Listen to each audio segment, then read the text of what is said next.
You've written a fabulous book, Spoon-Fed: Why Almost Everything We've Been Told About Food is Wrong. And I mean, we could talk about this book for days, basically. There's so much in it. But I think that subtitle is quite interesting. Why almost everything we've been told about food is wrong. So what did you mean by that?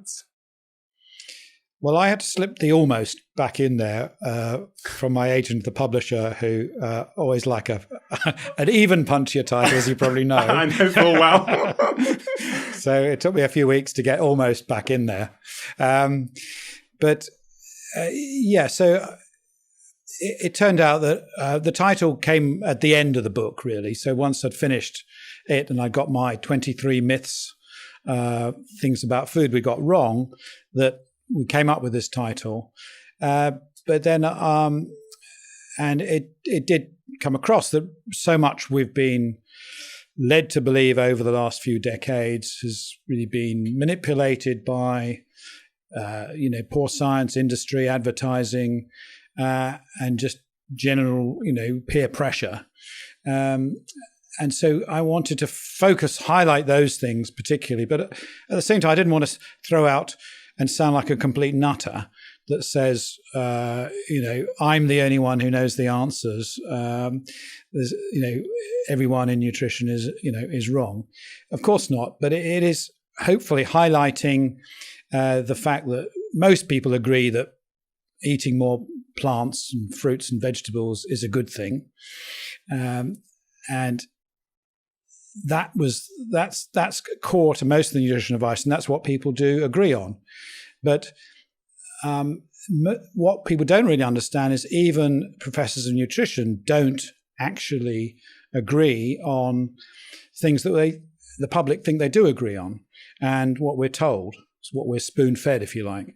And we did a survey of 13 professors of nutrition, really academics who've been in the field 20 years in the US and UK, gave them 100 foods to rank, common foods, and we looked at their correlations. And basically, you'd expect to see a really good correlation between these scores, because these weren't wackos; these were establishment figures, albeit with some with strong views. And 50% of the foods they agreed on, 50% no agreement at all. And of course, they agreed on things like olive oil and plants, eating fruits and veg. But all this huge area in the middle, like dairy, meat, lean meat versus fatty meat, diet drinks, butter v margarine, no agreement really at all. And I think that's what I meant by the almost. But I think people forget that there is some common sense out there, and I don't want to feel that I'm a total anarchist, because after all, I'm an academic, so that's important to me, to not feel that I'm just trying to blow the whole thing up. There is some agreement, but there's massive disagreement, and yet all the guidelines, all the NHS websites, all the stuff, whether it's My Food Plate or whatever guidance, particularly in countries like UK, US, Australia, all makes it out that we know the answers. And we're sticking to the status quo of whatever we've been told for the last 30 years because no one really wants to admit a mistake. Yeah. And I think that is sort of trying to sum it up. And I did it in a way that I thought was bite-sized. People get into these ones, have conversations about it, because I want people to talk about these things, because I think that's the vital bit. We're not going to necessarily see change from the top down. I think what I'm hoping is there'll be enough people from bottom up to start affecting a change, to start demanding that these things are taken notice of, and we can stop the rot, stop passing on this misinformation to our kids. Yeah. I think you've done a great job of that, Tim. And I really agree with you about this bottom-up approach, because we're seeing that at the moment, aren't we? We're seeing that for all the cons of what happened on social media. There are many pros as well, and many people are being empowered, they're being informed, they're experimenting themselves and going, actually, I didn't know about this way of eating, but it's actually working really well for me. And I want to delve into that a bit later on about the whole movement of personalized nutrition, which I think you're very much at the forefront of. But I'm super interested. You mentioned you're an academic. So why is it that an academic like you cares so much about food? What happened? Did you leave medical school like that? Or did something happen along the way? Definitely didn't leave medical school like that. Definitely didn't leave junior doctors like that. And, for a large part of my career, believed my consultant's advice that, everyone who gets fat is just lying, and, they're cheating on the biscuits. And if you eat less, you get slim. So it's really only the last 10 years, I think, I've really got into nutrition seriously. I've done many different things in my career, but they've all been based around, for the last 25, 30 years, around twins. And so that has been a platform that I set up where you study identical versus non-identical twins. You look at nature v nurture, and you got this one model that you can then apply to any common problem or disease or exposure. And so this is an amazing resource. It's the largest in the UK, one of the biggest in the world. We've written 700 papers using these twins. And it's given me the freedom to actually not only look at 100 different diseases, but also different risk factors, and start thinking about things in a much broader way than most people ever do. Totally multidisciplinary, really, because everyone else I'm surrounded by in academia is very focused on a very small area of research. They can't see the big picture. And none of my medical colleagues were interested in nutrition because it was seen as the poor cousin, very primitive, very basic ways of filling in questionnaires with pencil and paper. It wasn't glamorous. It didn't have sexy genes. It really was very, very dull, and nothing was happening in it, and you couldn't get grants. So nobody really wanted to do it. Then really it all came out of my twin work, really, because I slowly transitioned from being really excited that identical twins were so similar, and picked up a glass of beer with the same little finger sticking out, or some weird traits like that as humans we all pick up on, to the fact that realizing, well, actually identical twins usually die of different diseases. They get different cancers. They much more different in terms of health than people think, although they look very similar. They look and their expressions and whatever, as humans we exaggerate that because that's what we pick up on: the smile, the witty comment, the voice. But actually the health stuff is really different. So why would that be? Why do you get identical clones who end up so different? So that's got me into this area called epigenetics, which is how you can switch your genes on and off. And for 5 years I was looking at that, and there were some differences between twins in these signals that you can get from diet and you can get from the environment or pesticides or whatever it is.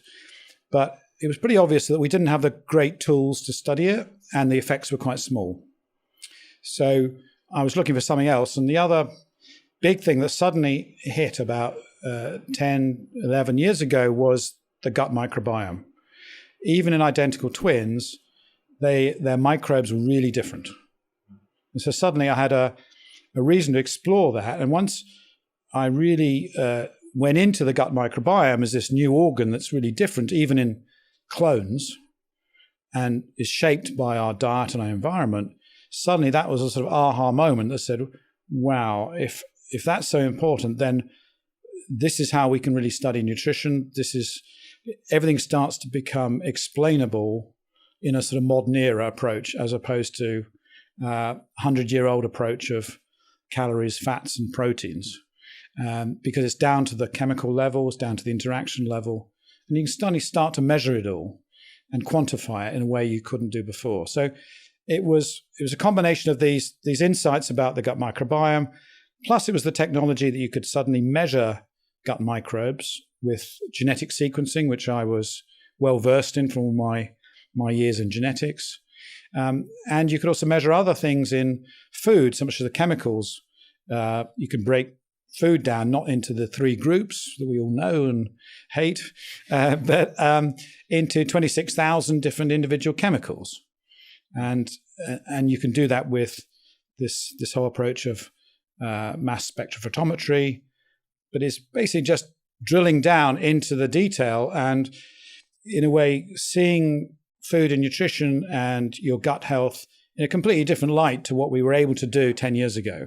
And suddenly that transformed it into this, from going from a village fate type way of looking at cooking to this high molecular, big data, algorithms, giant computing way of looking at things that we could suddenly crack the problem.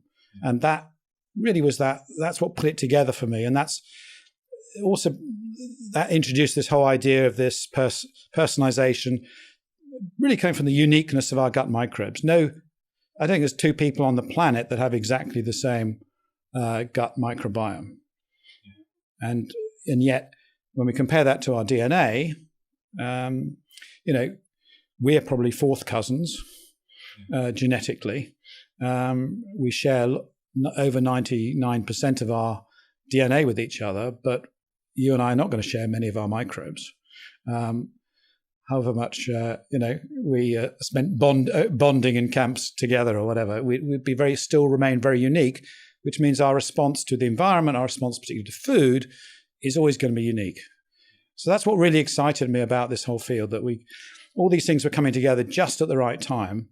And I was in this unique position because of having this twin cohort to really work out, well, how much of this is nature, how much is nurture. We can start to do these big scale studies with these amazing, 12,000 volunteers that I've been working with for the last 25 years. Yeah. It's incredible to hear the journey. How much has your personal health challenges in the past played into the direction your career has taken?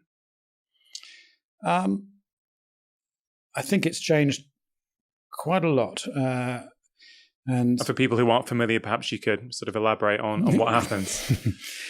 Yeah. So around 10 years ago, I was doing some trekking up a mountain, doing some ski touring in Italy, high altitude stuff, 3,000 meters.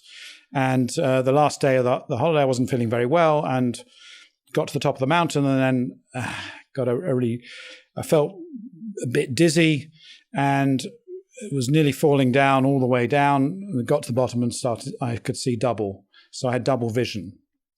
And that lasted for 3 months and was very stressful. At the same time, my blood pressure shot up from being completely normal to being hypertensive. And it turned out that was a micro occlusion, like a mini stroke, but it was a wake-up call to me to lose weight and then try and work out the best diet for myself. If you enjoyed that clip, here's another powerful clip that I think you are really going to enjoy. Just one dose of caffeine in the evening decreased the amount of deep sleep by 20%. You would have to normally age by about 15 years to produce that type of a deficit in your deep sleep. Or you can do it every single night by having a cup of coffee.